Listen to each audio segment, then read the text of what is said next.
사무직군의 그 직무가 어떤 직무들이 있고 그 직무별로 혹시 TO가 있어서 이렇게 뽑는지 궁금합니다. 직무별은 아니고요. 현재 사무는 이 전공 제한이라는 게 없기 때문에 사무 전체로 해서 이렇게 들어와 갖고 그분들이 저희 소요 직무에 대해서 인사, 뭐 급여, 노무, 뭐 계약 업무라든지 기획이라는 다양한 업무를 지금 하고 있고요. 저희 작년에 입사한 저희 사무 직군 분도 하동에서 근무를 다양한 근무를 하고 있고요.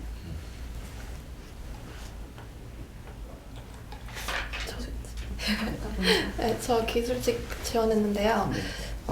자격증이 많은데 종류가 하나 있는 거랑 두 개 있는 거랑 차이가 큰지 두 개 있으면 더 좋고 그런 건지 궁금합니다. 저희가 이제 내부적으로 테이블이 있는데 지금 동일 그 해당 환경 직무에 대해서 2종의 자격증 있죠. 그 두 개 한도 내로 인정을 하고 있고요. 그럼 세 개부터는 인정을 하고 있고요. 그저 서류 전형에서 카운터는 이제 그렇게 하더라도 면접이라든지 그때는 많을수록 좋겠죠. 능력이 많을수록 좋겠죠. 그 아까 여성에 대한 그 성별에 대한 비율도 점차 줄여나간다고 하셨는데 이번에 그 인턴 채용에 있어서는 그래도 내부적으로 좀 정해놓은 여성 비율이 있는지 좀 궁금합니다. 무조건 10% 이상 채용을 한다라가 저희 내부 기준이고요. 그러니까는 뭐 여성이 8%밖에 안 됐다 하면은 그 10%가 될 때까지 채용 한도를 정해놓고 그렇게 채용을 하고요. 실제로 작년 같은 경우는 대략 한 30% 조금 안 되게 지원을 했고요. 직군마다 좀 다른데 통상적으로 화학 쪽이 많이 하고 사무 쪽이 여성이 좀 많이 들어오고 있습니다. 요즘 남자들이 많이 밀리잖아요. 오늘 오신 분들도 여성이 더 많잖아요. 우리 회사는요, 좋은 곳이 시험 치면 여자가 싹서 수석을 해요. 여자가 1등이에요. 두 분 다 이제 첫 번째 치면서 여러분 치는 선배들, 남자들을 따돌리고 남자들이 상당히 위기 속에 살고 있어요. 그리고 신수왕도 여성들이 진짜 몰려오다시피 상당한 비율이 요즘 올해 14기가 조금 앞에 기수가 여성 남성 비슷한 수였나? 그 앞에는 여자가 더 많았죠. 여자가 더 많습니다. 여성이 살기 좋은 회사예요.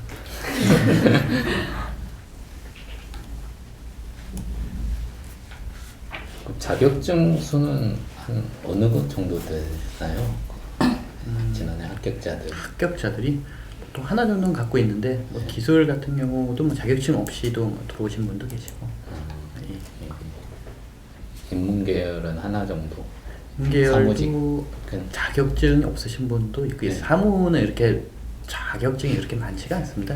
그러다 보니까는 자격증 없어도 들어오시는 분도 계시고 대신 이제 저희 이제 발전회사나 뭐 이렇게 한번 좀 보시다 보면은 이제 정부 정책 자꾸 말씀을 드리는데 한국사 능력이라든지 이런 게 이제 아마 그 일부 가점으로 해갖고 저희가 그렇게 하도록 돼 있고요. 그래서 그런 거 같은 경우는 해놓고 하면은 좀 좋을 것 같고요. 특히 이제 요즘은 IT 시대니까는 어떤 사설 기관의 IT 자격증보다는 정부 인정되는 자격증 같은 걸 좀 취득을 해놓으시면 저희뿐만 아니라 도움이 될 거고요.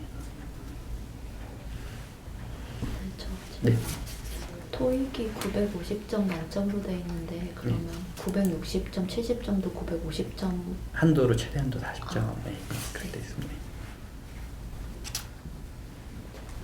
저희 이번에 지방 쪽을 지원했었는데 예. 만약에 채용이 되면 지방에서 그 근무할 때 그 거주 문제에 대해서는 사택이 제공된다고 알고 있거든요. 네. 전원 사택 제공이 되는지 그 부분 좀 여쭤봐요. 지금 혹시 어떻게 지금 사태가 어떻게 되나요? 전원 사택에서 살고 있습니다. 요즘 사택인데 신입사원이 많이 몰릴 때는 막 하나 아파트 하나에 이렇게만 2명씩 같이 있기도 하는데 원칙은 1인 1사택 제공을 해갖고 이렇게 쓰더라고요. 근데 방이 2개인 경우가 많아서요. 그렇게 큰 생활하는데 어려움은 없습니다. 단신부이면 합숙소식으로 불편함 없을 거예요. 나중에 들어서 불편하면 이야기하세요. 요즘은 그 단신 숙소가 막 침대에 이렇게 다 있다고 들었던 것 같은데. 네, 저도 근데 독신자 숙소는 못 봤는데 네, 그 어렴풋이 그렇게는 알고 있습니다. 다 가방만 들고 가면은 예, 할 수 있게끔 유품이 그 다 시간할 수 있게끔 그렇게 만들어놨어요. 나중에 가서 보소. 제가 이제 하동에 사업소 오래 있었기 때문에 거기를 해놨어요. 근데 이제 지방에 만약에 출신지가 집이 뭐 가령 지방대 출신자들 같은 경우에 하동 근처에 발전소 주변에 한 500m 인근에 사는 사람이라면 그런 친구들한테는 뭐 어떤 가점 같은 게 있나요? 네, 저희 이제 발전소 주변 지역 지원에 관한 법률이라고 해갖고 있는데 거기 보면은 발전소 주변 5km 지역에 대해서는 가산을 하도록 돼 있습니다. 근데 모든 발전소가 해당되는 건 아니고요. 화력이라든지 원자력 발전소만 해당이 되고요. 실제 그 가점 대상자가 그렇게 많지는 않고요. 어느 정도 가점이 돼요? 그럼? 저희 이제 전형에 이제 5% 정도 그 가점을 해주고 있습니다. 질문. 네. 네, 기술직 지원했는데요. 네. 지역별로 이제 발전소별로 TU가 정해져 있는 건지 아니면 지원자들의 희망에 따라서 배치가 저희 되는 사업소의 TO라는 개념은 이 사업소에 근무할 인원이지 채용과는 전혀 관련은 없고요. 하고 한번 채용하는 건 전체 인원에 대해서 저희가 전 사업소를 기준으로 연간 채용 인원을 선정하고 그 인원만큼 동등한 범위 내에서 이렇게 전형을 보고 거기서 채용되면은 저희 이제 본인 지원 사업소라든지 아니면 저희 인력 수요에 따라서 이렇게 배치를 하고 있습니다. 그럼 저희가 지원할 때 1지망, 2지망, 3지망까지 이렇게 지원을 하잖아요. 그러면 네. 대부분 1지망 위주로 배치가 되나요? 그 배치는 실제 이제 참고는 하는데 그렇게 막 이렇게 다 이렇게 이루어지지는 않고 저희가 고려할 때 이제 뭐 교육을 굉장히 수료를 잘 해갖고 보면은 교육자에 대해서는 본인이 원하는 사업소를 보내준다라는 뭐 이렇게 전설도 있다고는 얘기를 하던데요. 그런 거를 좀 고려를 해갖고 가급적 본인 희망에 맞춰서 근무를 할 수 있도록 있습니다.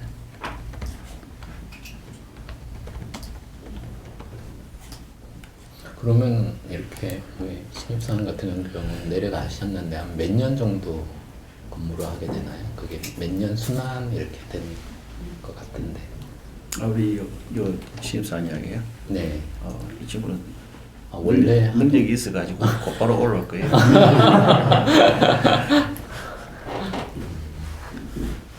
근데 그 이제 사업소에 가면은 뭐 기준은 1년 이상 되면은 이제 이동을 할 수 있는데 대부분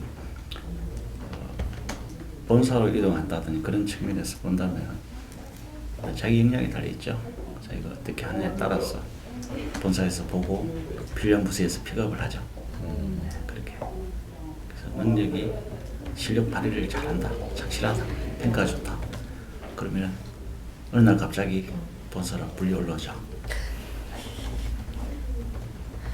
바로 오라 하진 않고 5일 뒤에 오면 됩니다. 살기나 하동이 더 좋지 않나요? 공기도 좋고 뭐 가족하고 조금 떨어져 있어야 된다는 그런 게 있긴 하지만 그러면 이렇게 지금 남부 발전에 입사하시면은 그 입사한 다음에 어떤 교육 시스템이 있죠? 어떤 교육을 받게 되나요? 합격하고 난 다음. 네. 일단 저희 입사를 하면은 저희 이제 한전 중앙교육원이 있습니다. 저쪽 이제 공릉동 쪽에 있는데 거기서 신입사원 기초 입문 교육을 받고요. 그다음에 최근에는 이제 인성이 중요하다라고 해갖고 좀 고생시키려고 해병대 교육도 보내더라고요.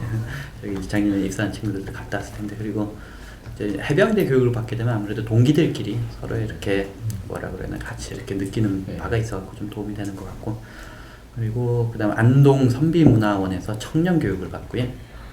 그다음에 이제 거기 끝나면은 이제 발전교육원이 태안에 있습니다. 거기서 이제 사무 같은 경우는 일주일 교육을 받고 기술 분야 같은 경우는 4주에서 6주 정도 별도 전문 교육을 받도록 되고 있습니다. 그 입사 이후에는 저희가 이제 CDP라고 해서 본인 경력 개발을 위해서 신입사원부터 필수 교육을 만들어 갖고 IT 교육이라든지 아니 온라인 교육이라든지 라고 오프라인 교육도 본인이 희망을 하면은 자기 경력에 맞는 프로그램을 제공해갖고 다 지원을 할 수 있도록.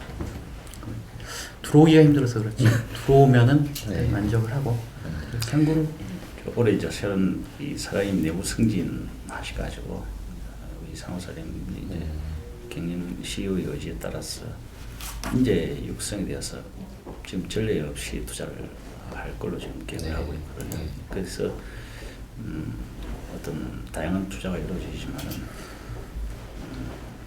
본인들이 이수해야 될 필수 이수 학점제라고 제도를 도입을 합니다. 보통 보면 이제 공부 교육받는 것을 좋아하는 사람이 있어요. 그렇죠. 네, 좋아하는 사람이 있고 교육을 가라고 해도 안 갈 사람이 있어요. 그 방에 보면은 교육을 평균치는 뭐 어른들 나오는데 이 차이를 보면은 진짜 교육만 전문적으로 받는 사람이 있는 거 반면에 한 번도 안 가는 사람이 있거든. 그래서 그런 사람들을 갖다가 행평수 있게 또 골고루 어떤 끌고 가기 위한 그런 측면에서 개인이 이수해야 될 학점을 부여하게 됩니다. 부여하게 되고 그런 경우에 또 바쁜데 또 교육을 안 보내줄 수도 있지 않습니까? 그런 것을 같이 이제 그 해소하기 위해서 부하 육성 책임제라는 것을 또 다시 또 같이 도입을 합니다. 그래서 교육을 본인이 챙겨서 받아야 되고 또 상사는 부하를 교육시키는 어떤 그런 책임을 같이 가지고 있는 것이죠. 그렇게 해서 어떤 전반적인 수준을 갖다가 좀 업그레이드 시켜 나가는 어떤 그런 인재 육성책을 지금 구사하고 있고 올해부터 시행하게 될 겁니다. 그리고 그 외 특별한 뭐 석사, 박사 학위를 위한 것들, 어떤 대회에 위탁 교육하는 것들 지금 많은 계획들이 마스 플랜을 수립해서 지금 추진되고 있습니다. 그래서 저 같은 경우도 입사한 지 30년이 넘었는데 지금 공부를 할까 싶어 지금 들썩거리고 있습니다. 회사에서 그런 정책을 펼치니까 그 기회에 해볼까. 잘 안 보여요. 잘 안 보여요. 그래서 전부 좀 많이 하십시오. 여기 들어오시면은 충분하게 자기가 하고 싶은 걸 공부할 수 있고 그리고 또 공부만 하면은 또 곤란하겠죠. 성과도 내야 되겠죠. 그래서 또 승진 시스템도 어떤 성과 플러스 역량, 자기 역량 그것이 이제 승진에 영향을 주고 인센티브까지도 영향을 주는 그런 시스템으로 계획을 하고 있습니다. 그래서 능력이 있으면 치고 나갈 수 있겠죠. 공기업이 보통 보면은 뭐 해가 차야 승진하는 어떤 그런 개념이 있는데 그것을 한번 깨워보겠다는 것이 이제 인사팀의 생각이죠. 입사만 하십시오. 바로 치고 올라갈 수 있습니다. 들어오면은 복지 혜택도 빵빵할 것 같은데. 복지 혜택은 지금 이제 좀 약간 오해하는 부분이 있는데 사실은 대기업이 더 좋은 것 같고요. 저는 이제 한전이나 이제 발전회사가 복지 혜택이 좋다고 소문이 나다 보니까는 이렇게 대기업 수준 정도 보시면 될 것 같고요. 연봉은 초봉 대졸 신입사원 초봉이 2,800만 원. 네. 세전으로 했을 때 네. 거기다 플러스 인센티브가 포함이 되는 건가요? 거기다 성과금이 별도로 지급이 되고요. 매년 성과급이 지급. 예. 작년 같은 경우는 어느 정도였나요? 저희 작년이 성과급은 요 급여에다가 대략 한 저희가 380% 정도를 받았고요. 지난해. 예. 그럼 요거를 2,800만 나누기 12 한 다음에 그거에 한 380% 정도 하면 대략 나오는데 급여가 좀 많다고 해. 예, 이 부분이 공기업은 참 어려운 게 많이 주면 방망경이 될 수도 있고 적게 준다 하면은 신입사원들이 안 올라가고 요거 주냐고 이번에 참 많은 사람들이 들어와서면은 또 이제 들어와 보십시오. 이제 군 경력을 이제 호봉에 산입을 하고 그다음에 이제 일반 회사 경력을 또 호봉에 산입을 하고 해갖고 실제 들어와서는 이제 일부 호봉이 좀 늘어나기 때문에 급여 인상 부분이 있고 그 이제 사업소마다 이제 업무 특성에 맞는 좀 수당들이 약간 있고요. 그런 걸 하다 보면은 그 수준보다는 조금 더 올라갈 수도 있고요. 많은 사람들이 궁금해하는 게 요즘 워낙 이제 정년까지 근무하기 어려운 부분 때문에 공기업을 많이 선택을 하시는 것 같고요. 정년이 몇 살이세요? 여기? 58까지 돼 있고요. 만으로 58. 네. 그죠? 그럼 거의 뭐 60세까지는 거의 보장이 되는 거네요. 네, 60세 정도. 들어와서도 대부분 잘 근무를 하고 작년에 신입사원들을 총 저희가 126명 채용을 했는데 실제 이제 정규직 확장돼서 근무하는 중에는 한 명이 이제 본인이 이제 대학원 공부를 하겠다고 한 명이 퇴사하고 그 외에는 전원 다 근무 중이기 때문에 실제 어떤 직원들의 뭐 근무 만족도나 이런 거는 상당히 좋은 걸로 알고 있고요. 보통 사기업도 채용을 하면 10에서 20% 정도는 보통 그 1년 이내 취직을 하거든요. 저희 같은 경우는 사무실에서 붙자 못 나가게 해서 그런 건지 다들 근무를 하고 있더라고요.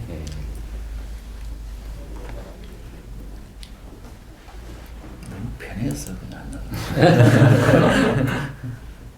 이따가 한번 저희 신입사원들 한번 이제 기술 쪽, 이제 사무 쪽이니까 한번 근무라든지 본인이 뭐 어떤 걸 준비를 했고 이제 그런 거를 좀 한번 저희보다는 더 이제 최근 준비도 했고 하기 때문에 뭐 저희보다는 더 있는 그대로 얘기를 해줄 수가 있고 그러니까 이따 한번 그런 시간 가지면 저희 우리 팀장님하고 우리 차장님께서 우리 취업 준비생들에게 이렇게 한마디 해주시죠. 이번에 입사 지원서를 낸 친구들이. 내가 말 많이 한 거. 그 면접 볼 적에 어차피 뭐 서로 심사는 이미 다 그 뭐 여지가 없고 끝났고 이제 뭐 돈술도 어차피 지금까지 훈련된 것으로 하게 될 거고 면접할 적에 이제 첫인상이 굉장히 중요합니다. 그렇기 때문에 어떤 그 공기업의 어떤 그런 측면에서 좀 밝고 이렇게 좀 긍정적인 측면을 이게 굉장히 높이 쌓거든요. 그다음에 첫 면접할 적에 어디든지 그 장소, 평소에도 그래야 되겠죠. 그래서 웃으면서 밝은 모습으로 그 보여주는 것이 가장 어떤 평가를 어떤 분야에서 뭐 인센티브를 받을지 모르지만 잘 받을 수 있을 거예요. 어차피 어떻게 살아오는가, 어떻게 살 것인가를 갖다가 평가한다는 거 아까도 이야기했는데 그런 어떤 보여주는 그 얼굴에 보여주는 것이 굉장히 중요하게 작용할 것 같아요. 지금 할 수 있는 것은 그 이상은 특별한 건 없죠. 지금 그 위에는 지금까지 해온 것으로 이제 평가받는 그런 측면이 될 것이고 아까 비전을 갖다가 자기가 생각해보고 자기 비전을 생각해보고 좋은 모습을 보여주는 긍정적으로 평가를 받을 겁니다. 굉장히 중요한 거예요. 네. 뭐 면접위원들도 뭐 다 이렇게 비슷한 마인드로 평가를 하시고 제가 드리고 싶은 말씀은 내가 왜 남부발전에 들어와야 되냐 하고 와서 뭘 할 것이다, 뭘 바꿀 것이다 라는 부분이 좀 제일 숙제인 것 같아요. 그냥 우연히 입사 공고를 보고 지원을 했다, 합격을 했다 그거는 저희가 바라는 방향은 아니고 남부발전에 꼭 들어오고 싶었고 이러기에 이런 걸 준비를 했다 이런 부분에 대해서 좀 많은 평가를 할 거고요. 그런 부분이 계속적으로 각 전형 다 합격을 하셔갖고 그런 부분에 대해서 다시 한번 이렇게 평가할 기회가 되면 좋을 것 같습니다. 민족성의 상식이 파악되죠. 그 채용 전형은 저희가 일체 이렇게 가급적이면 개입을 안 하려고 하고요. 저희가 이제 이런 부분에 대해서는 외부에다가 좀 투명하고 이렇게 좀 하려고 해서 사실 저희도 잘 모릅니다. 그 부분에 대해서는. 그래서 그 부분에 대해서는 저희가 공지를 이번에 이제 서류 합격자 할 때 그래도 좀 그 공지사항에다가 그 부분에서는 좀 구체적으로 공지를 좀 해드릴 수 있도록 좀 검토를 해갖고 그렇게 하겠습니다. 네, 저는 박세희라고 합니다.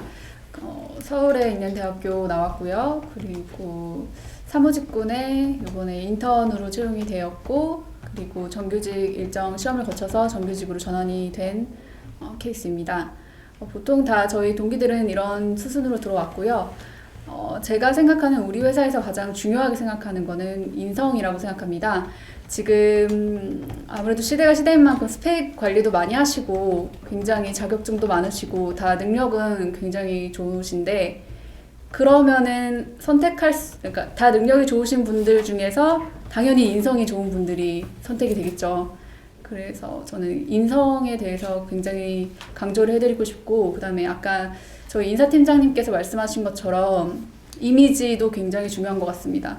저 같은 경우에는 저의 장점과 단점을 파악을 했을 때 제 장점이 목소리와 말하는 톤이라는 생각을 해서 그쪽을 트레이닝을 혼자서 많이 했었어요. 그리고 많이 웃으려고 노력하고 나의 긍정적인 에너지가 발산되는 게 보일 수 있도록 그렇게 자기를 관리하는 것도 굉장히 중요하다고 생각을 합니다. 예, 이상입니다. 네, 안녕하십니까. 저는 이제 14기 12월 달에 정규직 전환으로 이제 입사를 하게 된 조권환입니다. 올해 나이는 입사할 당시는 32이었고 올해 33살이 됐습니다. 그리고 준비 과정이라고 하면은 저는 이제 특이하게 인턴을 발전사 인턴만 15개월을 했고요. 그리고 한수원, 남부, 중부, 서부, 남동 시험을 다 쳤었고요.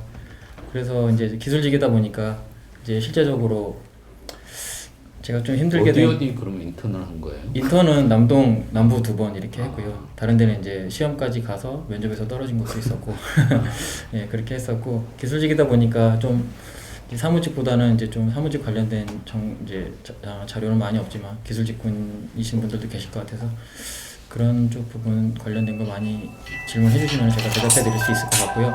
그리고 제 마음이 아마 제가 가지고 있었던 마음이 아마 지금 여기 앉아 계셨던 분들 마음하고 똑같을 거라고 생각을 하거든요. 그러니까 이제 아무런 꺼리낌 없이 서슴없이 정말 궁금하신 거 물어보시면 성심성의껏 대답을 해드리도록 하겠습니다. 네, 이상입니다. 기술직의 어느 직군이? 저는 전기 직군이고 현재 신인천 화력발전소에서 이제 가스터빈을 앞으로 담당하게 될 겁니다. 현재는 이제 신입사원이라 제 담당 후기는 없는데 이제 3월 달부터 저희가 이제 오버홀이라는 게 있거든요. 이제 설비를 한번 2년에 한 번이라든지 뭐 1년에 한 번씩 A급, B급, C급으로 나눠서 교체 주기를 있습니다. 이제 그게 이제 조만간 있어서 제가 이제 그거를 이제 좀 담당으로 하게 될 것 같습니다. 저는 정확히 잘 모르겠는데 예. 신인천 발전소에서 예. 일하면서 가스터빈 예, 가스터빈 이제 담당을 하고 있습니다. 가스터빈이라고 하면은 가장 쉽게 그냥 항공기 엔진이라고 생각하시면 됩니다. 그 박세희 씨는 목소리가 아나운서 목소리 같아요. 너무 좋으신 저희 이제 한전연수원에서 네. 저희끼리 이제 동기들끼리 별명이 붙었는데 네. 이제 저희가 가게 되면은 이제 마지막에 이제 발표를 하는 게 있습니다. 팀별 과제가. 그때 이제 발표를 담당을 했는데 이 잡스라는 별명이 붙었어요. 스티븐 잡스. 스티브 잡스처럼. 네, 그냥 이게 아나운서 진짜 뭐 네. 오늘의 날씨는 뭐 이렇게 하지 않습니까? 그렇게 엄청 PT를 잘합니다. 저희 기수 중에서는 에이스입니다. 그래서 아까 팀장님께서도 말씀하셨지만 아마 조만간 올라올 것 같습니다. 이제 같이 묻어서 올라오고.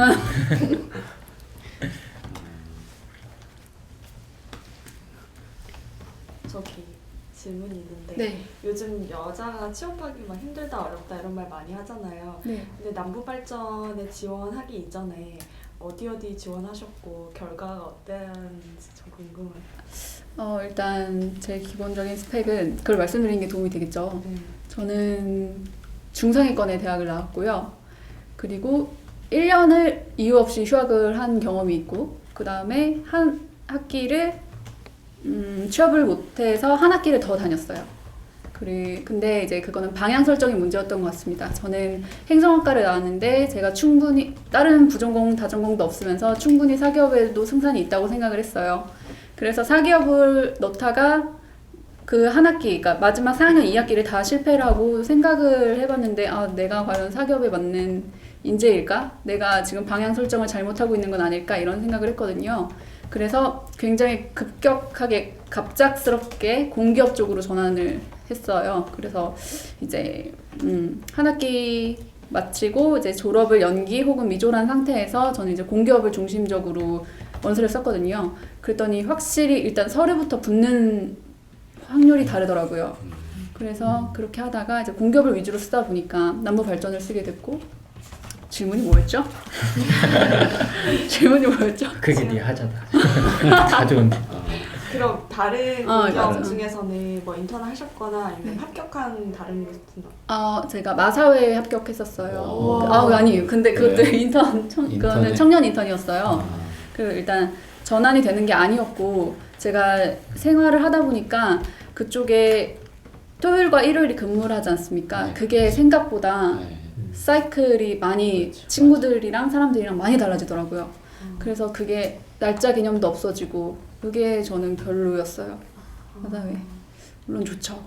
그리고 여자 비율이라고 하셨는데 저는 그렇게 생각해요. 일단 남부 발전 같은 경우에는 지원하는 사람들 자체가 훨씬 남자가 많아요. 그러니까 여자가 적을 수밖에 없다고 생각해요. 그러니까 여자를 덜 뽑아서 여자가 적고 이게 아니라 남자가 지원하는 사람이 더 많으니까 그 사람들이 더 많이 뽑히는 거예요. 여자라고 받는 불이익이나 이런 건 없고 오히려 회사 들어오면 더 좋은 것 같아요. 남자분들이 많은 회사니까 여성들한테는 다니기 그렇게 나쁘지 않아요. 좋은 것 같아요.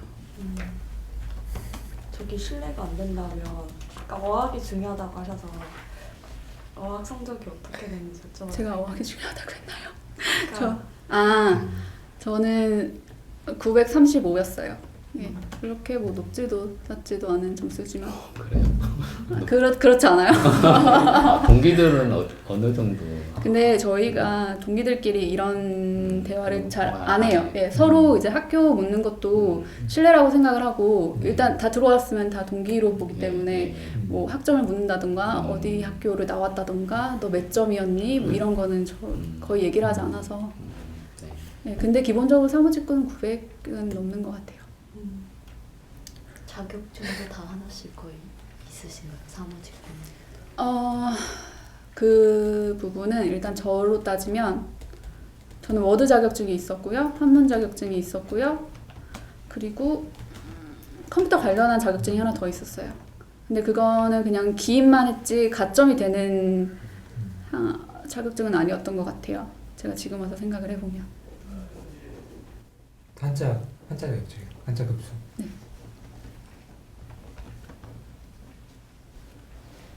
저 기술직의 질문인데요. 아무래도 전 발전소다 보니까 전기, 기계 이쪽이 TO가 많을 거라 생각하는데 실제로도 그런지. 실제로도 만약에 전기를 일단은 기계가 가장 TO가 많고요. 뽑는 비율을 보면은 그 다음에 전기, 그 다음에 이제 뭐 나머지 거의 비슷해요. 그 다음에 사무가 그래도 좀 있고 뭐 화학이나 통신, 전산 이런 분들은 거의 좀 다른 직군에 비해서는 좀 한 명 뽑을 수도 있고, 그러니까 전산이나 통신 같은 경우는요 한 명을 뽑을 수도 있고 두 명을 뽑을 수도 있고, 올해 같은 경우는 전산 1명, 통신 4명을 뽑았고요. 그 전기 직군 같은 경우는 한 40명 정도. 기계 직군 같은 경우가 40명 조금 안 되는 걸로 알고 있고요. 전기 직군 같은 경우도 한 정확하게 제가 기억이 잘 안 나는데 전기 직군이 만약에 30명을 기계가 30명을 뽑았으면은 한 2-3명이 적다고 보시면 돼요. 전기 직군은 거의 비율은 비슷해요. 그리고 나머지 사무 쪽. 사무는 한 18? 그 정도 생각하시면 이번에 총 전환된 인원이 90몇 명이니까 아마 그렇게 계산해 보시면 맞을 겁니다. 그럼 화학은 몇 명 정도? 화학도 이번에 10명이 아니요. 안 되죠. 10명이 안 지난번에 제가 이제 차장님한테 받은 자료를 보면은 지난해 사무직은 17명이네요. 그다음에 기계는 발전 쪽에 기계는 20명, 전기 17명, 그다음에 화학 9명, 통신 4명, 전산 1명, 토목 12명. 그다음에 이제 국가 유공자들은 또 따로 분류가 돼서 사무직은 1분, 기계 5, 전기 4. 이렇게 국가 유공자는 10명을 나와 있습니다. 근데 그게 이제 말씀하신 게 지원하는 인원 대비 아마 비슷하다고 저는 보거든요. 만약에 전기 직군이나 기계 직군 같은 경우는 워낙 많이 지원을 해요. 근데 이제 뽑는 인원이 많다고 해서 더 많이 뽑는 게 아니라 어차피 지원하는 인원이 많기 때문에 제가 볼 때는 거의 비슷하다고 봅니다. 인턴 제도에 대한 안 좋은 생각을 많이 하시잖아요. 저도 처음에 그랬고, 근데 제가 지금 여기 있을 수 있는 이유가 인턴을 해서 있을 수 있었다고 생각을 하거든요. 그러니까 그냥 어저께 갑자기 여기 오라고 해서 이제 생각을 하는데, 그거를 꼭 한번 말씀을 드리고 싶었거든요. 인턴이라는 게 되게 무의미한 게 아니라 정말 언젠가 한번 써먹을 수 있는 기회가 오거든요. 그러니까 되게 좋은 선택을 하신 것 같습니다. 지금 하동에서 근무하신다고 하셨잖아요. 혹시 원래 연고지가 어디세요? 서울이요. 서울이요? 그러면 하동을 원래 원해서 지원을 하신 거예요? 네네. 왜 그러셨어요? 저는 일단은 회사에 들어왔잖아요. 정말 가장 큰 장점이 거기에 저희가 2,000명인데 600명 이상 되는 인원이 모두 다 하동에 있어요. 그러면 신입사원 시절을 일단 신입사원이면 기본적으로 어른들이 이뻐하시죠. 그런 메리트를 안고 하동에 간다면 굉장히 많은 사람을 알 수 있잖아요. 어차피 평생 다닐 직장인데 많은 사람을 알고 그들과 유대관계가 맺어졌을 때 업무를 처리하는 거랑 전혀 알지 못하는 사람과 업무를 처리하는 거랑 많이 다르잖아요. 그래서 아무래도 사람들 많이 만나고 싶은 것도 있었고, 그 다음에 케이스가 굉장히 코어 케이스니까, 코어 발전소이기 때문에 케이스가 많아요. 그런 것도 많이 체험할 수 있고. 그럼 인턴 하기 전에 이 정보를 알고 계셨던 거예요? 아니죠. 저도 인턴 할 때는 1지망이 서울이었고 2지망이 인천이었고 3지망이 부산이었어요. 그래서 제가 다행히 인턴 채용 직전에 했던 PPT 프레젠테이션 발표가 어떻게 어필이 돼서 저는 운이 좋게 제 지망을 썼던 대로 본사에서 저는 근무를 했어요, 인턴을. 그리고 나서 이제 저희가 신입사원이 일단 원칙적으로 사업소에서 공부를 해야 된다고 생각하는 분위기이기 때문에 이번 신입사원들의 경우에는 모두 다 사업소부터 발령이 난 거거든요. 그래서 이제 그때 제가 말씀드린 것처럼 인사 차장님들과 이제 면담이 있었고, 거기서 저는 하동에 가고 싶다고 얘기를 했죠. 그러면 왔다 갔다 할 때는 어떻게 하시는? 이게 코어 발전소가 또 좋은 게 이거예요. 저희는 이거 말해도 되나? 네, 맞아요. 이게 직원 복지를 위해서 한 달에 2번 셔틀을 운영해요. 네. 그래서 그리고 또 유연 근무제라고 해서 이거 말해도 돼요? 그런 걸 다시. 그래요? 유연 근무제라고 해서 일단 기본적으로 일하는 시간은 같대 8시부터 대신 5시까지 근무를 해요. 금요일의 경우에는. 그리고 5시 5분에 저희 회사 바로 앞에서 셔틀이 출발을 합니다. 그리고 이 회사 앞까지 데려다줘요. 굉장히 좋죠, 복지가. 일단 일찍 퇴근하는 것도 기분 좋아 죽겠는데 서울 가는 버스비도 줄여주고, 물론 어느 정도 일정 부분은 급여에서 공제가 돼요. 근데 계산해 봤을 때 비교할 수 없는 금액이죠. 금요일 날은 그럼 몇 시부터 5시까지 한다고요? 저는 그러니까 원래 근무가 9시부터 6시까지잖아요. 네. 그래서 8시부터 5시까지. 그러면 지금 하동에는 멀리 사시는 분들이 많아요. 저 사무직군이 저희 4명 내려가 있거든요. 다 서울이 집이에요. 동기 사무직. 네네네. 크게 불편한 건 못 느끼시는 거예요? 그렇죠. 서울 왔다 갔다 하는 것도 크고, 서울 왔다 갔다 하는 것도 일단 차가 있고, 완전히 안 불편하다고 하면 거짓말이겠죠. 솔직히 발전소가 어느 지역에 지어지는지 다 아시잖아요. 그러니까 그런 불편함은 좀 다소 있지만 그래도 그걸 감수하고 충분히 다닐 만한 회사니까. 4호관 발전소 근처에 있는 거예요? 네, 그 사택 같은 경우에도 저희 또 회사까지 출퇴근 버스가 또 따로 있어요. 그러니까 그냥 버스에 몸을 싣기만 하면 내가 근무하는 곳에 데려다 주는 거죠. 항상 취업 준비할 때 면접이나 아니면 서류 쓸 때 지원 동기 항상 쓰잖아요. 네. 근데 사실 이렇게 일반 대부분이 지원 동기를 약간 짜맞춘다고 하잖아요. 근데 어떻게 남부발전에 지원하시게 됐는지 개인적인 동기 두 분 다 좀 들어봤었어요. 저는 솔직히 기억이 안 나요. 남부. 죄송해요. 저는 기억이 안 나요. 동기 뭐 썼는지. 저 같은 경우는 지원 동기라기보다는 일단 인턴을 오래 하다 보니까 발전소 돌아가는 분위기를 알거든요. 그러니까 일단 서류에다 써놓기는 남부발전 보일러에 화장을 하고 싶다고 그럴 정도로 간절하게 어필을 했어요. 뭐 꼭 그렇게 쓴 건 아니고. 남부발전이 앞으로 잘 되려면 내가 있어야 된다라는 식으로. 그러니까 제가 이제 아까 자기소개서 관련된 걸 좀 말씀드리고 싶은데, 아까 실장님께서도 면접에서 뭔가 비전을 제시하라고 했잖아요. 저는 자기소개서에서 남부발전에 대해서 철저하게 조사를 하시고 썼으면, 그러니까 이미 다 쓰셨지만 이제 뭐 준비를 하나도 안 하고 오신 분들 앞으로 면접을 보셔야 되잖아요. 면접 가서 남부발전 코어발전소의 발전량도 모르고 오시는 분도 계세요. 그리고 우리나라 전력 이제 그룹에 이제 몸을 담을 사람이 우리나라 송전선로가 어떻게 구성이 돼 있는지도 모르고 오시는 분들도 계세요.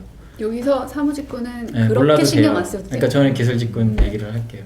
모르셔도 되는데 기술직군은 아주 기본적인 거 회사에 관한 준비는 철저히 하셔야 돼요. 저 같은 경우는 입사 동기라고 하면은 남부발전은 뭐를 하고 있고 현재 앞으로 어떻게 할 거고, 그 다음에 이제 좀 막 크게 어필이 됐던 게 뭐냐면은 저희가 지금 CCR이라는 신기술을 이번에 특허를 냈거든요. 근데 그거를 아무도 외부에는 잘 알려지지가 않았어요 아직. 그래갖고 이제 그거 관련된 얘기를 했더니 면접관님들이 갑자기 집중이 딱 되셨어요. 남부발전에서는 CCR이라는 기술을 개발을 하고 이제 CCR이 뭔지에 대해서 설명을 쫙 하고 쟤 뭐지? 이런 식으로 회사에 대한 조사를 하세요. 홈페이지 들어가 보면 다 있거든요. 그게 아무리 되게 작게 써 있어요. 그것까지 다 캐치를 하셔서 준비를 하시면 되고, 그리고 제가 들어가서 저는 면접장에서 물어보지는 않았지만 왜 당신을 꼭 뽑아야 하냐라고 아까 실장님도 물어보셨잖아요. 저는 그거에 대해 준비는 했는데 물어보진 않으시더라고요. 왜 어떻게 준비를 했냐면, 저를 오늘 여기서 돌려보내시면 다음에 또 보셔야 되고, 그 다음 채용에 또 보실 거고, 그 다음 채용에 또 보셔야 될 거다. 그러니까 여기서 끝내주셨으면 좋겠습니다 라고 얘기를 준비를 하고 들어갔어요. 근데 물어보시지도 않았고, 제가 또 10년도에 인턴을 하면서 정말 열심히, 제 나름 열심히 했거든요. 그래서 인턴이 보통은 6시면 칼퇴근을 하잖아요. 근데 저 같은 경우는 아침에 그때 이제 풍력개발팀에 있었거든요. 그때 이제 8시 출근을 하고 저녁에 10시, 11시에 퇴근을 하고 주말에 출장을 갔다 오고 보고서를 쓰고, 거의 웬만큼 일하시는 분들하고 다 같이 했어요. 원래 인턴이 퇴근했다고요? 10시에 퇴근했어요. 밤 10시? 예. 이사회 준비도 하고 그때 엄청난 일을 많이 했습니다. 그래서 엄청 좋게 보셔갖고 제가 원치 않는 사업소에도 배치시켜 주시고, 신인천이 제가 뭐 가기 싫어서 안 가겠다는 게 아니라 저는 못 갈까봐 신인천을 지원을 하면은 못 가면 괜히 엄한 데를 가야 되거든요. 제가 지원하지 않는. 그래서 조금 덜 선호하는 영어를 신청을 했던 건데, 어떻게 신인천까지 보내주시고 그 인턴을 했던 게 정말 큰, 저한테는 엄청난 재산이거든요. 지금 계시는 부장님들, 뭐 해외사업팀이라든지 다른 팀 부장님들, 뭐 처장님들하고 그때 다 같이 일을 했던 분들이라 정말 좋게 봐주셔서 인턴을 하시는 거에 대해서 좋게 하시고. 질문이 뭐였죠? 지원 동기요. 네, 일단 지원 동기는 여기 아니면 정말 일이 하기 싫었어요. 저는 남부발전이라고 얘기 안 할게요. 발전사가 아니면 일이 하기 싫었고, 그거를 굉장히 많이 썼어요. 자소서에다. 나 이렇게 준비했다. 앞으로 이렇게 할 거다. 인적성 통과 비결은 어떤가요? 제 문제가 그거였어요. 사교육과 좀 다른 점이 좀 있으면 말씀. 아니요, 인적성은 다 인적성인 것 같아요. 근데 저는 인적성에서 엄청 떨어졌어요.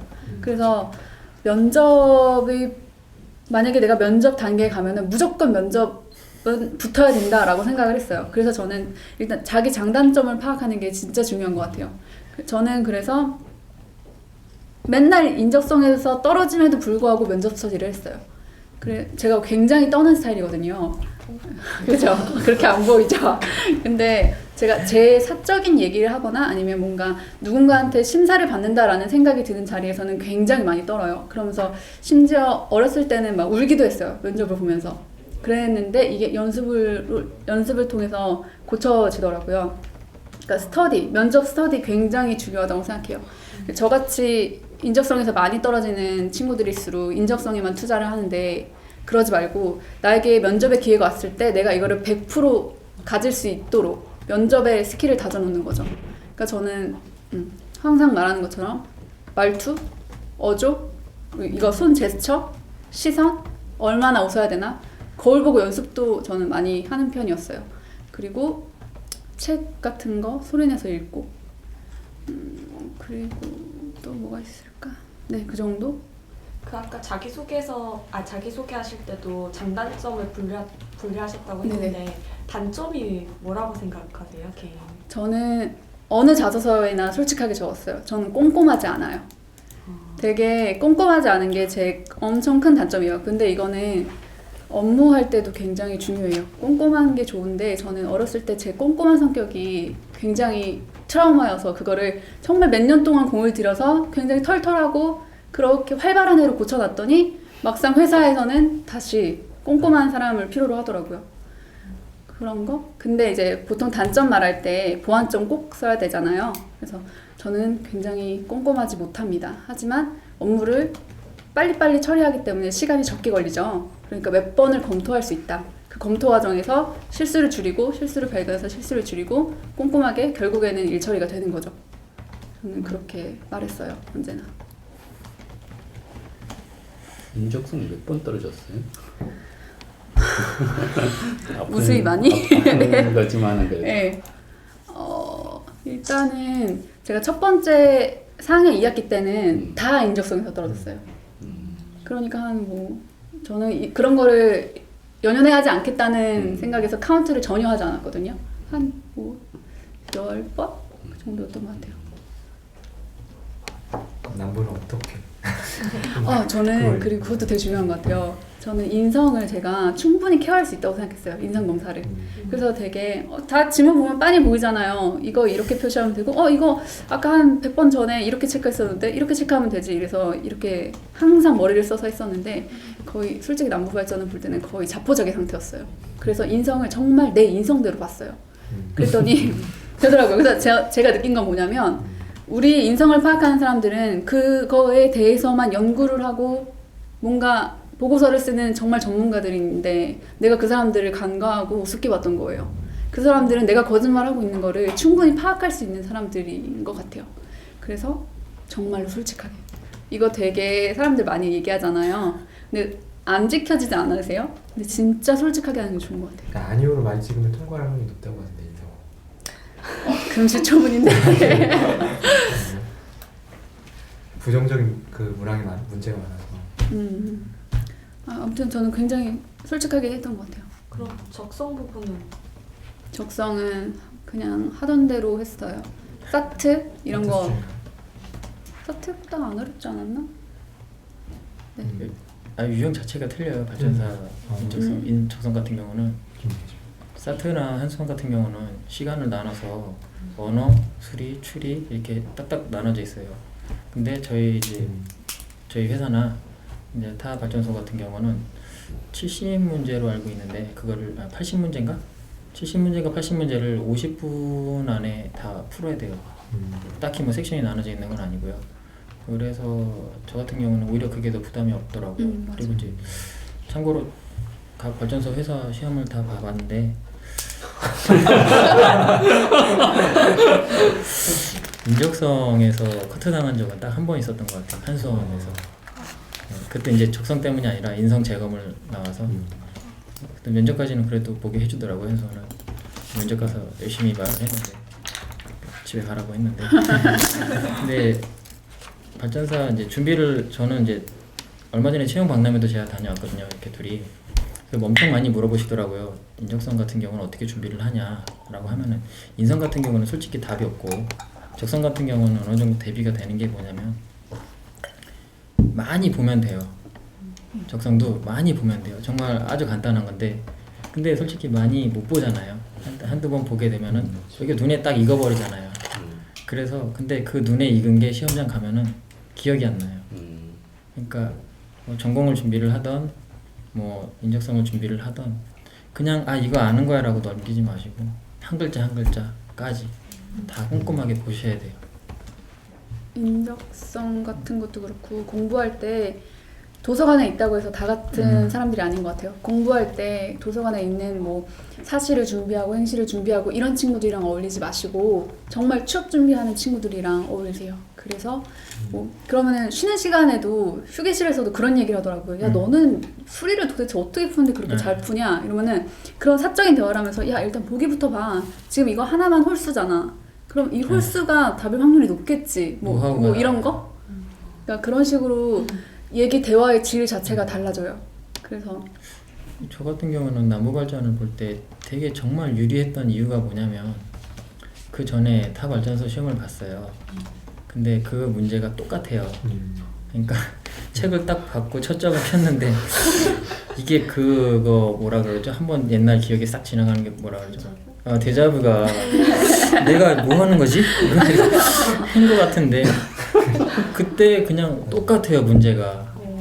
보기도 안 틀려요. 그래서 그냥 딱딱딱딱딱딱 정말 그렇게 시험을 봤던 것 같아요. 적성 검사. 네, 적성 검사 때.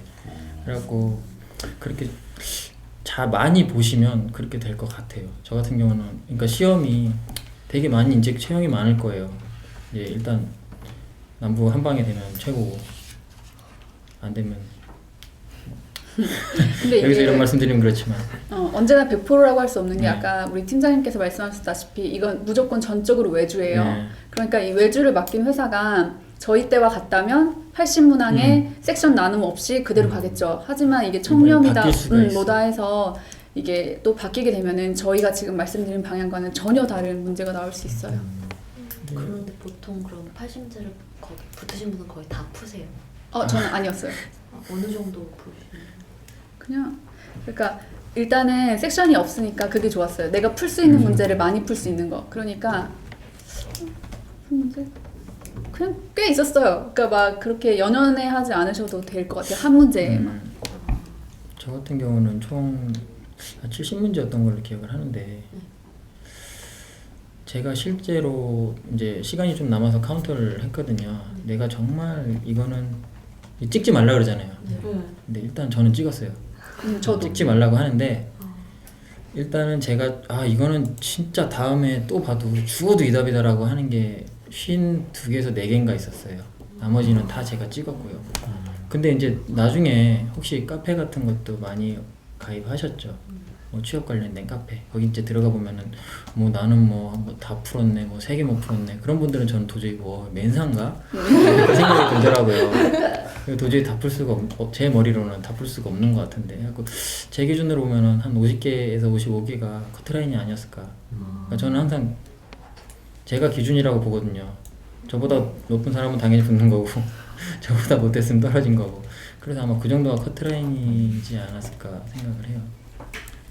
근데 찍는 거가 확실히 찍는 게 더 도움이 되는지. 근데 그게 유형이 있어요.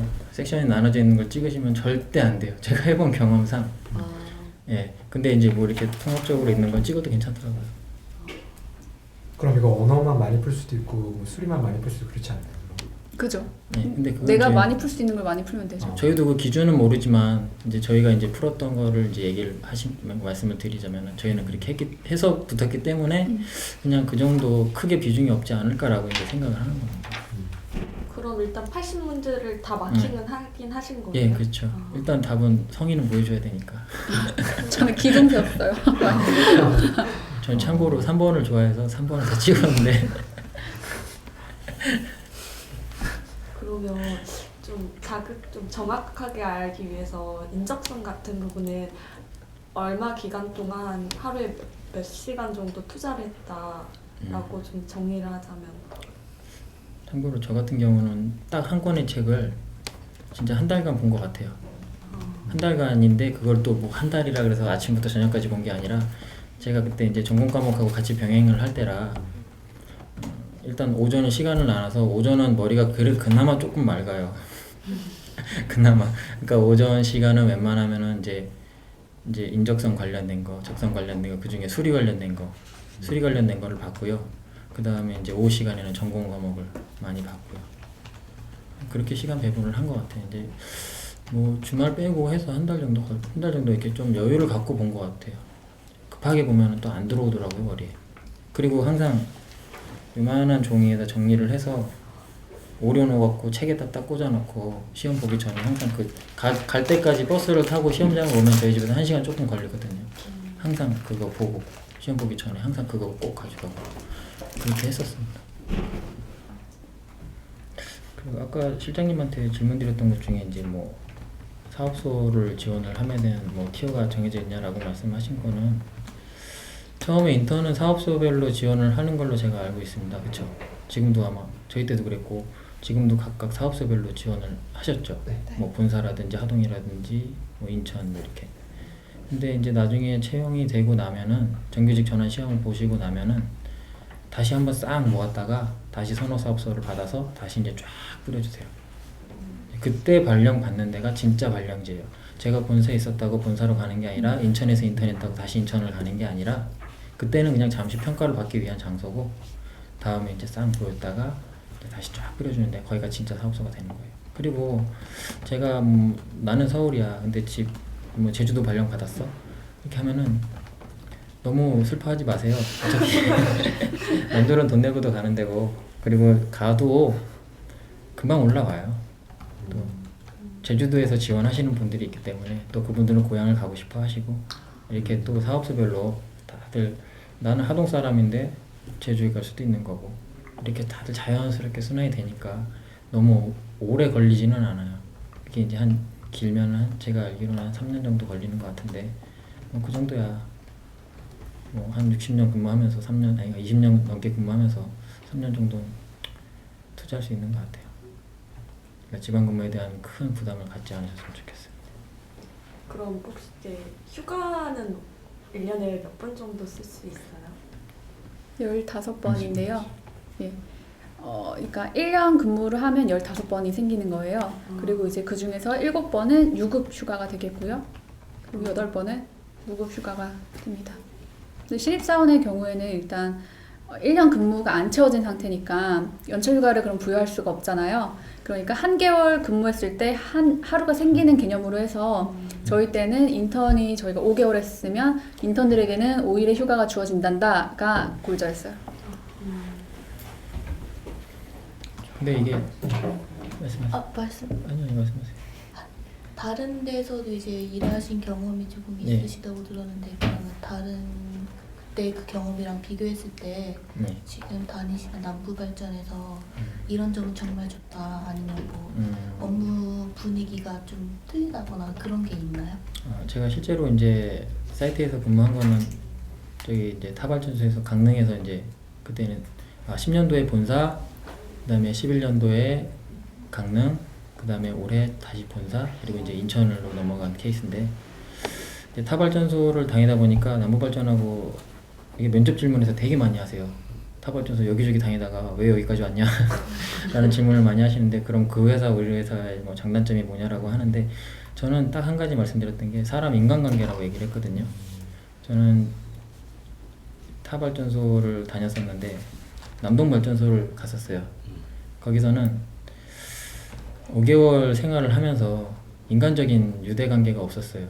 그냥 얘는 인턴이야, 좀 있으면 갈 거야 라는 이거였고 남부발전에서 10년도에 할 때는 정말 가족같이 대해주셨고 제가 10년도에 5개월을 하고 끝날 때 어떤 말씀을 하셨냐면 급여가 적으면 아르바이트로 전환해 줄 테니까 더 다녀라. 근데 제가 차장님한테 그땐 지금 차장님이 되셨는데 그때 팀장님한테 약간 좀 멋있게 보이려고 제가 정규직 시험 봐서 떳떳하게 다시 오겠습니다 라고 했는데 딱 2년 걸렸거든요. 그래갖고 그렇게 준비를 했는데 가장 큰 장점은 그건 것 같아요. 사람 관계가 일이 아무리 힘들어도 그거는 곁에 하면 되거든요. 일은. 근데 인간관계가 힘들면 그건 정말 힘들거든요. 근데 저는 느껴보니까 중소기업도 다녀보고 제가 사업도 해보고 현장에서 일도 좀 노가다를 좀 다녀보고 하니까 인간관계가 정말 중요한 것 같은데 남부발전이 최우선인 것 같아요. 인간관계가 정말 좋았던 거. 사람을 대하는 태도가 정말 네, 충분히 사랑해주세요. 네. 그거를 느껴요. 가족 같은 네. 분위기를 네. 저희 막 다른 싸기업 같은 데서는 회사 내에서 뭐 오빠라고 부르면 안 되고 언니라고 부르면 안 되고 이런 경우도 많잖아요. 저희는 뭐 굉장히 자연스럽게 저는 혼났어요. 선배님이라 부른다고 형이라고 하라고. 되게 정말 싫어하세요. 사랑해주세요. 네. 이렇게 뭐 직급을 부르고 하면 싫어하세요. 그러니까 뭐 주임님, 대리님 이러시면은 야 그냥 선배님이라고 해. 회사에서는 나가면 형. 회사에서는 그래도 적어도 예의를 갖춰야 되니까 선배님이지만 나가서 회식하고 할 때는 무조건 형이에요. 형님으로. 그거 휴가 같은 경우는 네. 인턴 때 5일이 나와요. 네. 근데 그거를 나온다고 다 쓰셔도 돼요. 아니 쓰실 수 있어요 인턴 때. 5일을 다 쓰셔도 돼요. 근데 중요한 게 그거를 다 다음 해에 내가 받을 15일 중에 5일을 땡겨 쓰는 거예요. 어. 그런 개념이에요. 네. 맞지? 네, 맞아요. 그래갖고 잘 생각을 하셔서 써야 돼요. 지금 당장 5일을 내가 정말 힘들면 쉬어도 되는데 내년에 내가 써야 될 15일 중에 5일을 땡겨 쓰는 거기 때문에 나중에 정말 또 급하게 문제가 있을 때 그만큼 쉴 수 있는 기간이 짧아진다는 거. 근데 잘 정말 생각하시면 눈치 돼요. 안 보고 쓰셔도 돼요. 음. 미리 말씀만 드리면 정말 문제될 게 없어요. 그래 올려 결제 올려 이러시거든요. 왜냐면 저희는 아직 비중이 없기 때문에. 차장 정도 되면. 네, 근데 그게 아니라 엄청 배려해 주세요. 신입사원들 특히. 진짜 예뻐지세요. 그러니까 여기가 공기업이니까 나이 많으신 분들도 많잖아요. 어린이들 오면은 진짜 막 이쁘죠. 근데 저는 그렇게 이뻐하지 뭐하다 이제 여기까지 왔냐? 이제 세희 씨 같은 경우는 이제 어리고 하니까 많이 이뻐해 주시는데 저는 징그러워서 아 선배님 막 이러면은 야 저리 가라고. 되게 좋아해 주세요. 진짜. 참 좋아요. 해외 파견 기회도 있나요? 네 있어요. 이게 지금 저희가 있는 층이 이게 해외사업팀 층이거든요. 여기 계신 분들이 다 해외사업팀 관련된 거 하시는 분들이세요. 이쪽은 지금 해외사업 유지 쪽 팀이고 저쪽은 해외사업 개발 팀이고 일단 해외사업 쪽에 좀 관심이 있으시면 영어 잘 하시면 돼요. 그럼 무조건. 그죠. 영어 잘하면 되죠. 근데 영어를 못 하셔도 해외사업은 하실 수가 있다고 하더라고요. 근데 그게 정말 좋은 것 같아요. 회사가 크니까 해외로 나갈 수 있는 기회도 좋고 또 해외에 한번 나갔다 와야 또 이제 회사에서도 이제 어느 정도 인정을 받고 하니까 그거는 되게 좋은 것 같아요. 회사를 위해서 봉사를 할 수 있는 기회가 생기는 거니까. 저도 이제 나중에 기회가 되는 게 아니라 이제 영어가 되면 영어가 되면 동기분들 중에는 아직은 없겠다 그죠? 예, 아직은 다 사업소 쪽에 있습니다.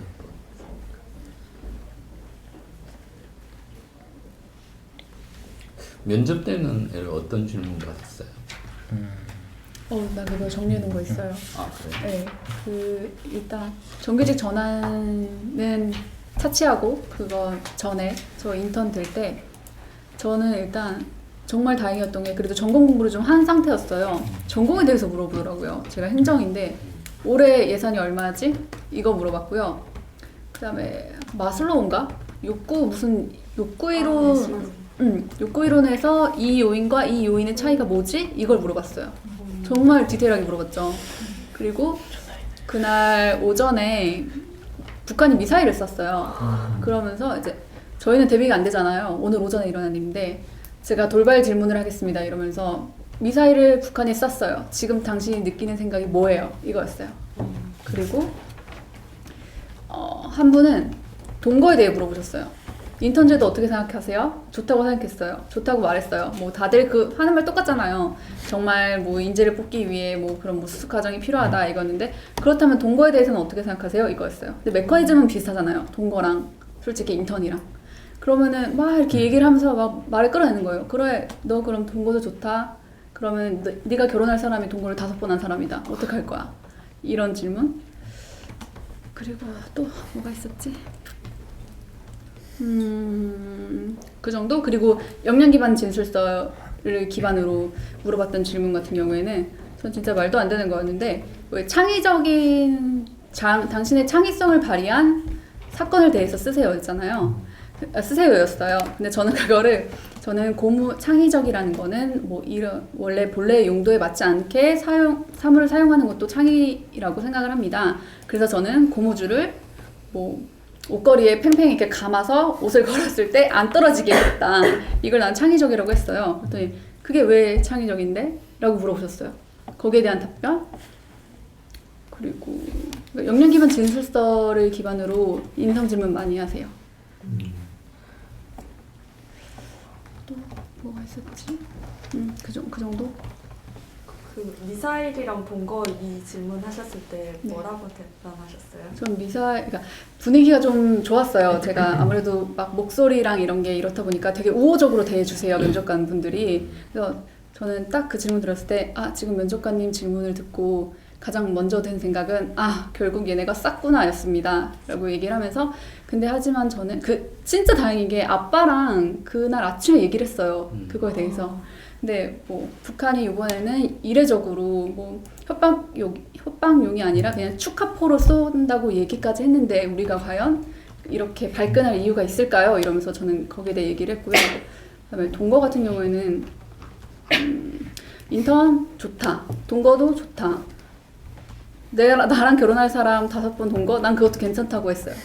왜냐면 저는 솔직히 전 진짜 괜찮거든요. 그래서 왜냐면 어쨌든 내가 지금 사랑하는 사람은 지금 이 사람인데 이 사람의 과거가 나한테는 그렇게 크게 중요하지 않아요. 근데 이게 되게 남들이 어떻게 들을지 모르겠지만 전 진짜 진심이니까 되게 진심이 보였겠죠. 근데 어떤 사람은 그렇게도 얘기했어요. 아유 안 된다고. 그러니까 여태까지는 동거 괜찮다고 해놓다가 자기 얘기로 넘어오니까 그럼 좀 생각을. 하지만 그분은 저는 지금 같이 근무를 하고 있어요.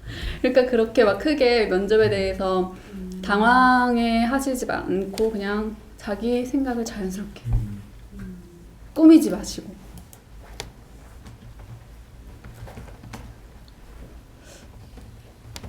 그리고 토론 면접 때 말씀 조곤조곤 잘 하시는 분들은 자기가 사회를 보겠다고 말씀을 하세요. 그러면 메리트가 엄청난 것 같아요. 제 생각에는. 저는 그래서 언제나 토론 같은 거 하게 될 때는 제가 먼저 말했어요. 보통 사람들 토론자 중재자로 안 하잖아요. 그래서 중재자 제가 하겠다고, 사회자 제가 하겠다고 얘기를 해서 들어가서 사회를 보고 했죠. 그리고 절대 화내지 마시고. 이게 안 그럴 것 같은데 싸우시는 분들이 계세요. 우는 분들도 계시고. 그러지 마시고.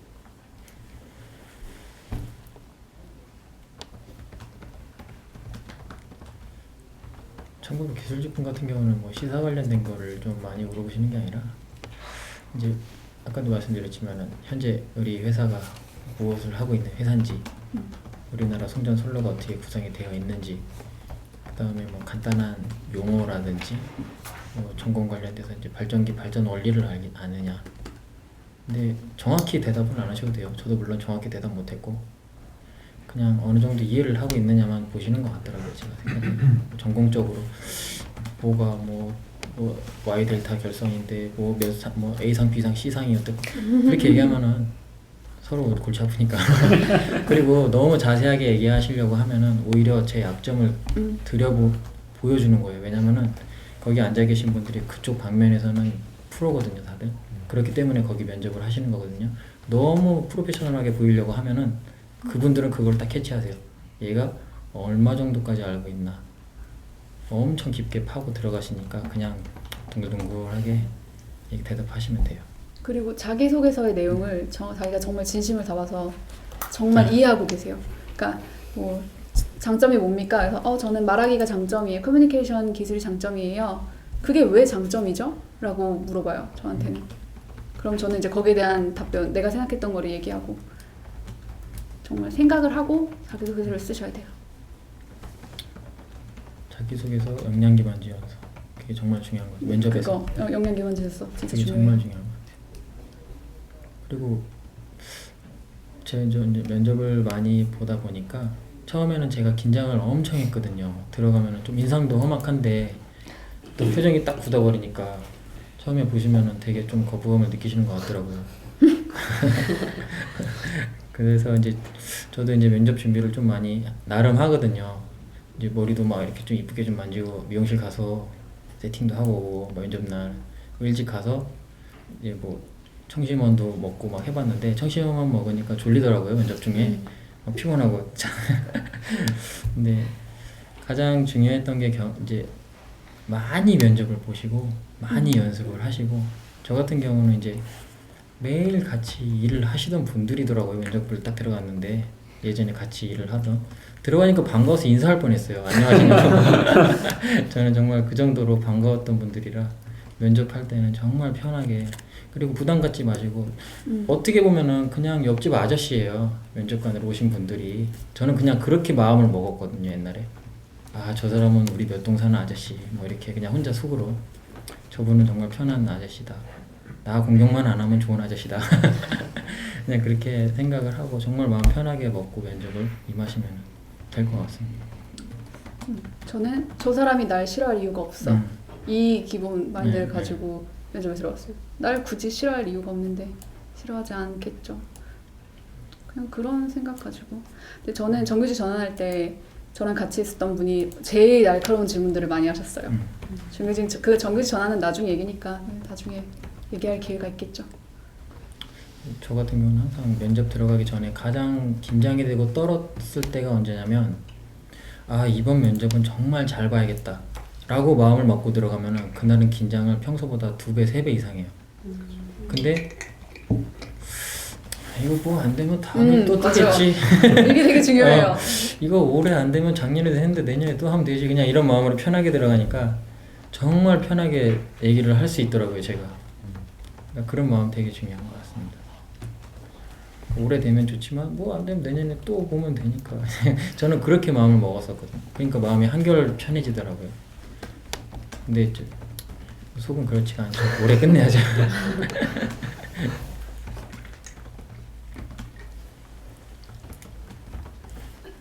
그리고 또 다른 거 또 저희 뭐 업무적 관련된 거에서 뭐 궁금하신 게 있으신가요? 아니면 그 사무는 그냥 좀 약간 포괄적이잖아요.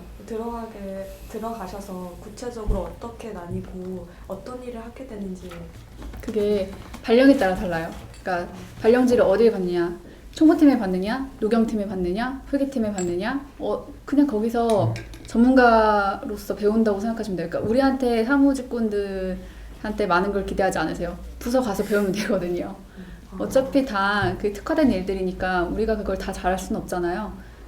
그래서 네, 크게 걱정 안 하셔도 돼요. 업무에 대해서는 잘 가르쳐 주시고 하다 보면 또 늘어요, 일이. 아까 실장님 말씀 중에 정말 공감을 했던 게 뭐냐면은 학점을 안 보잖아요, 저희가. 네. 그리고 대학 뭐 서울 4년제 뭐 다 필요 없지 않습니까? 저도 맞아. 지방대거든요. 먼 지방은 아니고 인천 쪽에서 나왔는데 막상 들어가면은 서울대에 나오던 뭐 어디를 나오던 다 똑같아요. 일하는 건 똑같아요. 네. 일하는 건 서로 처음에 가면 서로 뭐 다 몰라서 헤매는 건 똑같고 누가 조금 더 이제 노력을 하고 공부하고 먼저 찾아보고 그리고 이제 선배들 많이 따라다니면서 물어보느냐 차이지 처음에 가지고 있는 역량은 다 똑같아요. 일단 회사를 들어오게 되면. 그리고 또 어차피 회사에서는 저희를 뽑은 이유가 일을 시켜야 되기 때문에 잘 알려주세요. 한 번 알려주시고 또 2번 또 알려주시고 3번째 조금 더 강하게 알려주시고 4번째 물어보면은 좀 죄송할 정도로 강하게 알려주시고 그 다음부터 이제 안 물어보죠. 이렇게 너무 걱정 안 하셔도 되고요. 저도 전공이 전자지만 전기로 전향을 했고 지금 맡은 업무에 대해서 아무것도 몰라요. 당장 3월달에 공사가 들어가야 되는데 백지예요. 그러니까 그런 부분에 대해서는 어차피 선배님들이 다 도와주시는 분들이니까. 그렇죠. 네, 어차피 신입사원인데 뭐. 그런 부분에 대해서는 너무 걱정 안 하시고 그런 부분까지 고민 안 하셨으면 좋겠어요. 그냥 들어오시면 돼요. 이 회사는. 좋은 것 같아요. 그리고 아까 그냥 뭐 이 회사 들어와서 뭐 좋은 점이 뭐냐고 했던 게 저희 어머니가 심장 수술을 3번 하셨어요. 저 때문에 3번을 하셨거든요. 저 태어날 때 1번 하시고 제가 군대 갈 때 1번 하시고 작년에 다른 발전소에서 다 된 줄 알았는데 떨어져서 1번 하시고 그게 그래서 올해도 만약에 저는 이게 9월 달에 이제 전환 발표가 이제 12월 달이구나. 자식 12월 달이었으니까. 이제 정규직 전환 발표가 나기 전까지는 정말 엄청 누구보다 힘들었다고 생각을 했거든요. 이게 다 전에 있던 발전소에서도 당연히 된 걸로 알고 있었고 그쪽 사무실 그쪽 회사 분들도 아 너 열심히 했으니까 당연히 뽑아줘야지라고 했는데 안 됐거든요. 이제 그렇게 하다 보니까 솔직히 나무발전도 믿지를 못했어요. 맞죠. 이게 잉크가 딱 써져서 이게 말라야 정말 이게 제가 확인을 이제 마음을 놓을 수가 있다라고 생각을 했었거든요. 그래서 나무발전 처음에 들어오고 집에 가서 딱 한마디 드렸어요. 어머니한테. 엄마 이제 아파트 아줌마들 모아놓고 아들 자랑해도 돼. 딱 한마디 했거든요. 그리고 한 일주일간 눈물의 바다였어요 집이. 그러니까 그 부분에 대해서는 정말 뿌듯하더라고요. 어머니가 이제 다른 분들한테 어머니들 솔직히 그런 거 많잖아요. 누이고 집 아들이 뭐 어딜 들어갔다더라. 제가 인턴하면서도 이제 다른 발전소 다니는 친구가 한 명 있나 봐요. 근데 이제 저희가 이제 복지 중에 그 이제 그 연수원을 운영을 해요. 그게 이제 연수원 운영을 하는데 뭐 수안보를 다녀오셨다고 어머니한테 자랑을 하신 것 같더라고요. 저희 어머니한테. 엄마 수안보 말고 딴 데 더 좋은 데 보내줄게. 그 아줌마랑 같이 갔다 오라고. 그리고 아줌마들 카드 줄 테니까 아줌마들 모아놓고 회식하라고. 그냥 그런 부분이 정말 사람 노릇하는 것 같아서 그 부분이 가장 좋았고 또 남부발전에 정말 감사하면서 다니고 있습니다. 지금. 부모님들이 진짜 좋아하시죠? 여기 들어오면. 솔직히 제가 여기 들어온 것도 어떻게 보면 정말 운이라고 생각을 하거든요. 그리고 이제 예전에 남부발전에서 그동안 쌓아놨던 인맥도 작용을 했다고 생각을 하고 그렇기 때문에 그러니까 이제 나이 모르게 저는 이제 운이 좀 많이 작용을 했다고 생각을 하거든요. 제 케이스는. 그래서 이제 정말 감사하는 마음으로 다니고 있고 다들 이제 들어오시면 그런 마음을 안 잊으셨으면 좋겠어요. 뭐 처음에 이제 다들 그러잖아요. 이제 사장님도 오시고 막 하면은 처음에 다 그러시거든요. 초심을 잃지 말고 뭐 했으면 좋겠다. 근데 저는 지금 마음 같아서는 초심이라는 게 절대 잊혀지지가 않을 것 같아요. 정말 나름 힘들게 들어왔다고 생각을 했기 때문에.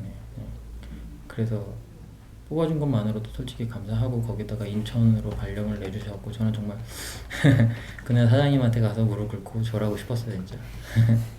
그런 정도로 간절할 때 남부발전에서 구원을 해줬다고 이제 생각을 하기 때문에. 그러니까 계신 분들도 다들 뭐 간절하겠지만 그 마음 정말 좋은 결과 있으셨고 그 마음 잊지 말고 포기하지 마시고 준비 끝까지 하시면 좋은 결과가 있을 것 같아요. 조건환 씨는 지금 인천 그 기숙사 예 지금 사택에 있습니다. 예. 그리고 사택 관련된 거는 아까 뭐 어떤 분 질문하신 것 같은데 네. 전혀 걱정하지 마세요. 절대 밖에서 안 지워요. 어떻게 해서든지 만들어 주니까 걱정하지 마시고요. 회사에서 불편한 거 얘기하면은 무조건 들어주려고 하고 그런 부분에 대해서는 전혀 걱정하실 필요가 없어요. 아까 얘기했잖아요. 회사에 자고 일어나면은 버스가 알아서 회사에 갖다 주고 근데 회사에서 일하고 남은 집에도 알아서 갖다 주고 좋죠. 잘 돼 있어요. 커튼까지 그냥 쫙. 그냥 정말 몸만 가면 돼요. 사택. 기숙사 아니고 사택이잖아요. 얼마나 자유로워요. 그리고 이제 하동 같은 경우는 이제 사택이라고 있는데 저희 이제 인천 같은 경우는 두 가지가 있어요. 오피스텔이 있고 일반 아파트가 있어요.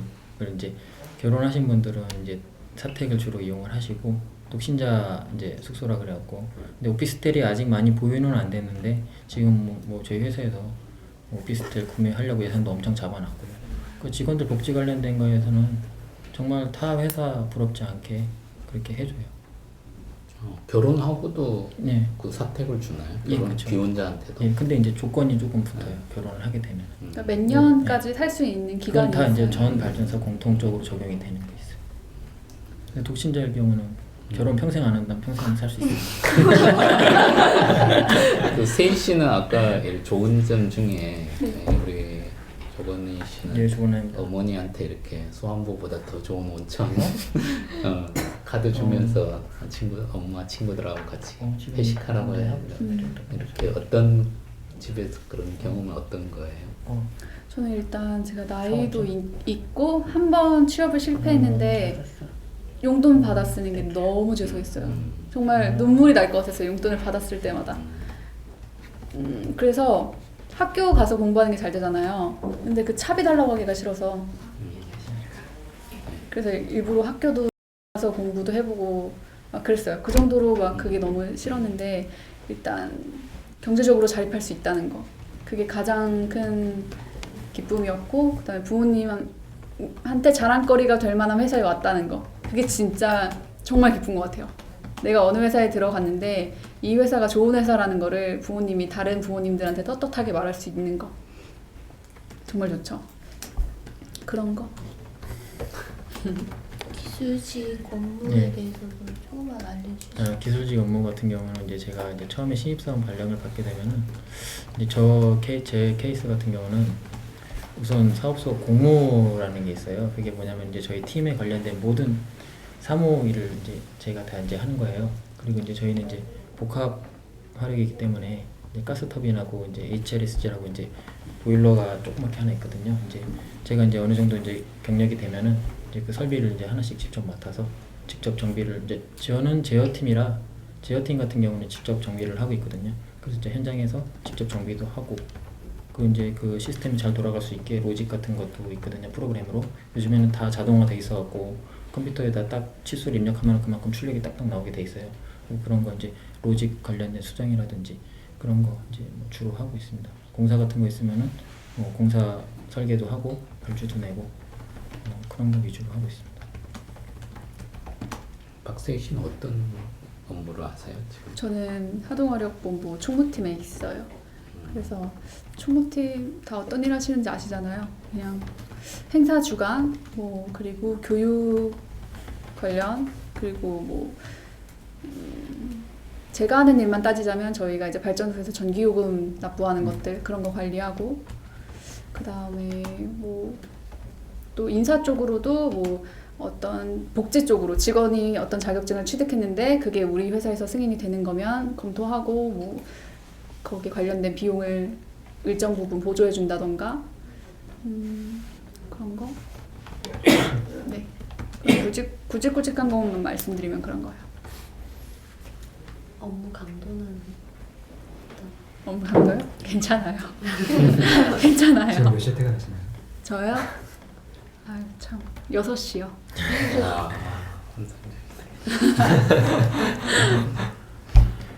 기술직군도 마찬가지예요.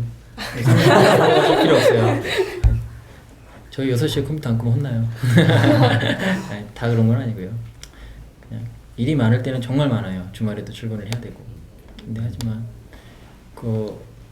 아까도 말씀드렸지만 사람 인간관계라는 게 좋기 때문에 일이 힘들면 그 다음날 다 저녁에 또 이제 식사하면서 다 풀어요 또.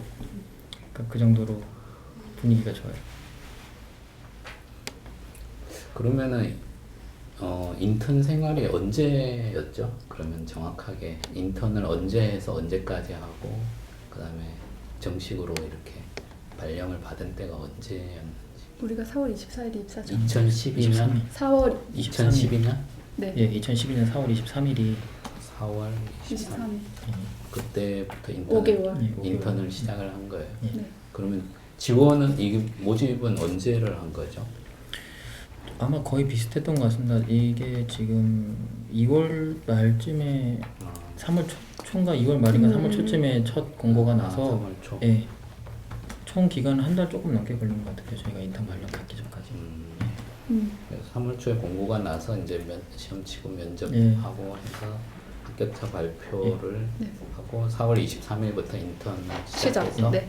그러면 9월 23일 네. 정도까지면 그럼 발령은 첫 합격자 발표는 언제 나는지 기억나세요? 10월 최종 아까 잉크가 이렇게 말랐던 그날 9월 28일인가? 그리고 10월 초에 발령 받아서 사업소로 갔고요. 그러면 남부발전을 1년에 한 번 채용한다고 생각하면 되겠네요. 저희가 인사팀은 아니지만 저희는 일단 그런 식으로 했어요. 그리고 이번에도 그럴 것 같아요. 근데 작년 같은 경우는 마에스트로 전형이 따로 있어서 총 채용은 2번을 한 걸로 제가 알고 있습니다. 그러니까 이번에도 그러니까 마이스터는 따로. 네, 따로 아마 또 저희 끝나고, 그러니까 대졸 끝나고 아마 하는 걸로 알고 있습니다. 요번에 보니까 상반기에 115명 네. 정도를 뽑고요. 하반기에 40명 정도 지금 뽑는 것으로 예정이 돼 있다고. 그게 아마 하반기가 마에스트로 잡혀 있는. 아 그래요? 그쵸, 정확한 게 아니라 이재호 차장님께. 보통 작년 같은 경우는 그렇게 해서 2번. 그렇게 2번. 작년에도 하반기 때는 이제 고졸. 아니요, 저희는 시기가 비슷했어요. 거의 오히려 비슷했어요. 마이스터고를 한 저희가 1주인가 2주 더 빨리 차이밖에 안 뽑았어요. 났어요. 거의 비슷한 시기. 예. 앞으로 그러면 어떤 꿈이 있으세요? 말씀하세요. 저희 회사 아까 교육 관련된 것도 되게 많이 말씀을 하셨는데 저희 발전소 최초로 사장님이 직원부터 이렇게 차근차근 밟고 올라가신 케이스거든요. 그래갖고 가장 중점을 두시는 게 얼마 전에 신년사에서도 말씀하셨지만 전 직원 교육 관련된 걸 엄청 중요하게 생각을 하세요. 그래서 저희 같은 경우도 이제 G3 제도라는 게 있거든요. 그 제너럴리스트 3라는 게 있는데 그게 이제 개인 조건이 있어요. 그 이제 뭐 1근을 뭐 얼마 해야 되고 또 이제 저희 발전사 같은 경우는 기술직 같은 경우는 교대 근무가 있어서 교대 근무 얼마 해야 되고 그리고 요 시험을 보기 위해서는 어느 정도 교육을 받아야 된다는 그게 있거든요. 그래서 그거를 저 같은 경우는 개인적으로 그거를 이제 차곡차곡 이거에 맞춰서 해서 이제 좀 늦게 입사를 하다 보니까 남들보다 좀 준비를 잘 해서 최대한 빨리 요거를 달아서 기회가 된다면 높은 데까지 가봐야 되지 않을까요? 네, 그냥 사장이 되고 싶다. 그 CEO는 일단 저는 제목이 아닌 것 같고 그 밑에 기술 전무님 자리까지는 나름 그냥 꿈꿔보고 있습니다.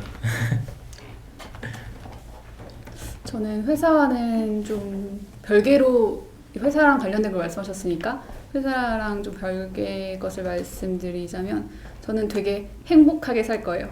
근데 그 목표를 이루는데 이 회사가 굉장히 큰 도움을 줄 것 같아요. 그래서 저는 이 회사를 지금처럼 끝까지 사랑하면서 다니면서 제 인생을 정말 내가 만족할 수 있게 행복하게 살 거예요. 그게 제 목표예요. 어떤 후배를 만나고 싶으세요?